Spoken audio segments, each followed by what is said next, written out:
നമ്മുടെ ഏറ്റവും പുതിയൊരു വീഡിയോയിലേക്ക് സ്വാഗതം. അപ്പോൾ നമ്മൾ ഇന്ന് ചെയ്യാൻ പോകുന്ന വീഡിയോ ആക്റ്റീവയുടെയാണ്. ഒരു 51 മുതൽ ഒരു 60 വരെയൊക്കെ കിലോമീറ്റർ കമ്പനി റേഞ്ച് പറയുന്നത് എന്ന് പറഞ്ഞാൽ ഒരു 60 പറയുന്നുണ്ട്. നമുക്ക് 50, 51, 55 എന്തായാലും കിട്ടും വണ്ടി. ആ ഒരു രീതിയിൽ വരുന്ന 2025 ലേറ്റസ്റ്റ് ആക്റ്റീവയുടെ കൂടെയാണ് നമ്മളിപ്പോൾ ഇന്നുള്ളത്. ആ ആക്റ്റീവയുടെ വിശേഷങ്ങളിൽ നമുക്ക് പോകാം. ഓക്കെ, നമുക്ക് എല്ലാവർക്കും അറിയാമെന്നുള്ളതാണ് നമ്മുടെ ആക്റ്റീവയുടെ കാര്യം എന്ന് പറഞ്ഞാൽ. സ്കൂട്ടേഴ്സിൻ്റെ ഇടയിൽ പ്രചാരത്തിലുള്ള മോഡലാണ് ആക്റ്റീവ. സ്കൂട്ടേഴ്സ് എന്ന് പറയുന്നതിന് പകരം തന്നെ ആക്റ്റീവ ഏത് ബ്രാൻഡ് വണ്ടി നമ്മൾ ആക്റ്റീവ എന്നൊക്കെ പറയാറുണ്ട്. ഓക്കെ, അപ്പോൾ അത്രയും പ്രചാരത്തിലിരിക്കുന്ന വണ്ടിയിൽ ഇപ്പോൾ 2025 എന്തൊക്കെ മാറ്റങ്ങളുണ്ടെന്നാണ് നമ്മൾ ഈ വീഡിയോ നോക്കാൻ പോകുന്നത്. ഓക്കെ, ഇപ്പോൾ 2025 ലേറ്റസ്റ്റ് ആക്റ്റീവയുടെ കൂടെയാണ് നമ്മളിപ്പോൾ ഇന്നുള്ളത്. അപ്പോൾ ഈ ആക്റ്റീവയിൽ എന്തൊക്കെ മാറ്റങ്ങളാണ് കമ്പനി കൊണ്ടുവന്നിരിക്കുന്നത് എന്നൊക്കെ നമുക്ക് നോക്കാം. പിന്നെ നമ്മൾ ഡീറ്റെയിൽ ആയിട്ട് ഇതിൻ്റെ 2-3 വേരിയൻ്റ് ഉണ്ട്. അപ്പോൾ ഏതൊക്കെ വേരിയൻറ്റിൽ ഏതൊക്കെ ഇല്ല എന്നുള്ള കാര്യങ്ങളൊക്കെ നമ്മൾ ഡിസ്ക്രിപ്ഷനിൽ വ്യക്തമായിട്ട് കൊടുക്കുന്നതായിരിക്കും. ഡിസ്ക്രിപ്ഷൻ ചെക്ക് ചെയ്താൽ നിങ്ങൾക്ക് എന്തായാലും ആ ഡീറ്റെയിൽ കിട്ടും. അപ്പോൾ നമുക്ക് ഈ വണ്ടിയിൽ എന്തൊക്കെയാണ് വരുന്നതെന്ന് നോക്കാം. ഈ വണ്ടിയിൽ നമുക്ക് ഡിസ്കും കാര്യങ്ങളൊന്നും വരുന്നില്ല. ഫോർക്ക് മാറ്റിയിട്ടുണ്ട്. ബൈക്കിൻ്റെ ഒക്കെ വരുന്ന നമ്മളൊരു നോർമൽ ഫോർക്ക് വരുന്നുണ്ട്. പണ്ട് വരുന്ന രീതിയിലുള്ള ഒരു ഇതല്ല. നല്ല രസകരമായ ഗ്രേ കളറിലെ പാറ്റേണിൽ വരുന്ന ഒരു അലോയി. പിന്നെ ഇപ്പോൾ കുറച്ച് കാലമായി ആക്റ്റീവിൽ കൊണ്ടുവരുന്ന ഒരു ഭാഗമാണ് ഇവിടെ ഒരു പ്രൊട്ടക്ഷൻ.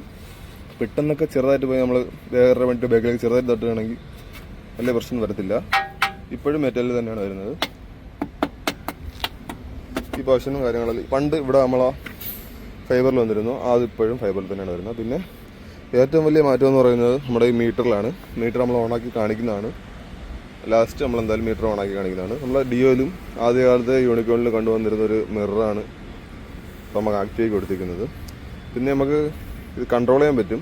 കുറച്ച് കൺട്രോളും കാര്യങ്ങളൊക്കെ നമ്മൾ മീറ്ററിൽ വരുന്നുണ്ട്. അതിനുവേണ്ടി നമ്മൾ ജോയിസ്റ്റിക്ക് പോലത്തെ ഒരു സ്വിച്ച്, ജോയിസ്റ്റിക് ടൈപ്പ് ഒരു സ്വിച്ച് നമുക്ക് ഈ വണ്ടിയിൽ കാണാൻ കഴിയും. പിന്നെ പാസ് ലൈറ്റിൻ്റെ സ്വിച്ച്, ഹോണിൻ്റെ, ഇൻഡിക്കേറ്ററിൻ്റെ നമ്മുടെ സ്റ്റാർട്ടറില്ലാത്ത നോയ്സ് ഫ്രീ ആയിട്ടുള്ള സ്റ്റാർട്ടിംഗ് ആണ് ഇത് കൊടുത്തിരിക്കുന്നത്. ഓക്കെ, പിന്നെ ഇവിടെ വരുന്നത് ഇഗ്നിഷൻ, സീറ്റ്, ഫ്യൂവൽ ഓപ്പണിങ് കാര്യങ്ങളൊക്കെയാണ്.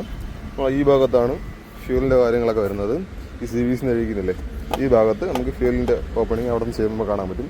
പിന്നെ വണ്ടി ഇപ്പം ടെയിൽ ലൈറ്റ് നോർമലാണ്, ഇൻഡിക്കേറ്റേഴ്സും നോർമൽ ലൈറ്റാണ് വരുന്നത്. ഹെഡ്ലൈറ്റിലേക്ക് പോകുമ്പോഴും ഈ വാഹനത്തിൽ വരുന്നത് LED ആണ്. ബാക്കി 2 കാര്യങ്ങൾ, ബാക്കി എല്ലാ ലൈറ്റുകളും നമുക്ക് ഇതിൽ കാണാൻ കഴിയുക ഹാലജൻ ബൾബുകളാണ്. പഴയ ആ രീതിയിൽ തന്നെ വരുന്ന നമ്മൾ സൈഡ് ഫുട് സ്റ്റെപ്പ് ലേഡീസിന് വേണ്ടി വരുന്നതാണ്. പിന്നെ സൈലൻസർ പഴയ ഒരു ഷേപ്പിലാണെങ്കിൽ തന്നെ ഇതിവിടെ ചെറുതായിട്ടുണ്ട്, ഇടുങ്ങിയിട്ടുണ്ട്. ഓക്കെ, പിന്നെ പണ്ട് കണ്ട ആ ഒരു ലുക്കിൽ തന്നെയാണ് ഇപ്പോഴും ആക്റ്റീവ് നിൽക്കുന്നത്. നമ്മൾ എൻ്റെ കയ്യിൽ സൈഡ് ലുക്കിൽ നിന്നൊക്കെ നോക്കുമ്പോൾ നമുക്ക് എൻ്റെ കയ്യിൽ 2014 HET ഒരു മോഡലുണ്ട്. അതിൻ്റെ എക്സാക്ട് മോഡലൊക്കെ തന്നെയാണ്. ഇവിടെ ലൈറ്റ് കൊടുക്കാൻ വേണ്ടി ചെറിയ കട്ടിങ് കൊടുത്തിട്ടുണ്ട്. പിന്നെ ചെറിയ ബഡ്ജിങ്ങും കാര്യങ്ങളൊക്കെ ഇവിടെ ഒരു ചെറിയ വ്യത്യാസം എന്നൊക്കെ ഉള്ളൂ. ചെറിയ ചെറിയ മാറ്റങ്ങളാണ് ഇന്നും ആക്റ്റീവ് കൊണ്ടുവന്നിരിക്കുന്നത്. പിന്നെ ഫ്രണ്ടിൽ നമുക്കിവിടെ പുതുതായിട്ടൊരു അഡീഷണൽ സ്റ്റോറേജ് സ്പേസ് ആഡായിട്ടുണ്ട്. പിന്നെ നോർമലി മുമ്പ് കെട്ടിക്കൊണ്ടിരുന്ന പോലെ തന്നെ ഉള്ള സീറ്റിനടിയുള്ള സ്പേസും അവിടുത്തെ ബൂട്ട് സ്പേസും ഉണ്ട്. ഓക്കെ, പിന്നെ E2O പെട്രോൾ അടിക്കാന്നുള്ളൊരു സ്റ്റിക്കർ ഇവിടെ കൊടുത്തിട്ടുണ്ട്. ഇതിൻ്റെ ഡിസൈൻ ചെറുതായിട്ടൊന്ന് മാറി സിൽവർ ഫിനിഷിങ്, നല്ലൊരു ഫിനിഷിങ്ങിലാണ് വണ്ടിയിൽ ഇത് കൊടുത്തിരിക്കുന്നത്. ടയർ ബാക്കിൽ അലോയാണ് വരുന്നത്. ഇത് ടയർ സൈസ് എന്ന് പറയുന്നത് 90-110 മുമ്പത്തെ അതേ ടയർ സൈസ് തന്നെയാണ്. ഫ്രണ്ടിലേക്ക് നോക്കുകയാണെങ്കിലും ടയറിൻ്റെ സൈസ് വ്യത്യാസമുണ്ട്. 90-12 വരുന്നത്. ഒരു 12 ഇഞ്ചിൻ്റെ ഇതിൽ കൂടെ വലിയ ടയറാണ് ഫ്രണ്ടിൽ കൊടുത്തേക്കുന്നത്. നമ്മൾ ഈ ഫോർക്കിൻ്റെ ഭാഗമായിട്ടൊക്കെയാണ്. ഇത്രയും വലിയ ഫോർക്ക് ഉപയോഗിക്കുമ്പോൾ എന്തായാലും ഗബ്രിലിൻ്റെ ബ്രാൻഡിൻ്റെയാണ് ഈ ഫോർക്ക് വരുന്നത്. ഇത്രയും വലിയൊരു ടയർ ഫോർക്ക് ഉപയോഗിക്കുമ്പോൾ ടയർ വലുതാക്കേണ്ടതുണ്ട്. അതുകൊണ്ടായിരിക്കും അങ്ങനെ കൊടുത്തിരിക്കുന്നത്. ഇതിൻ്റെ ഷോറൂം പ്രൈസ്, അതുപോലെ തന്നെ എന്താണ് ഓൺ റോഡ് പ്രൈസ് ട്രിവാൻഡ്രത്തേത്, അതുപോലെ തന്നെ ഇതിൻ്റെ ഏതൊക്കെ മോഡൽ വരുന്നുണ്ട്, ഒരു 2-3 മോഡൽ വരുന്നുണ്ട്, സ്റ്റാൻഡേർഡ്, ഡീലക്സ് അങ്ങനെയൊക്കെ.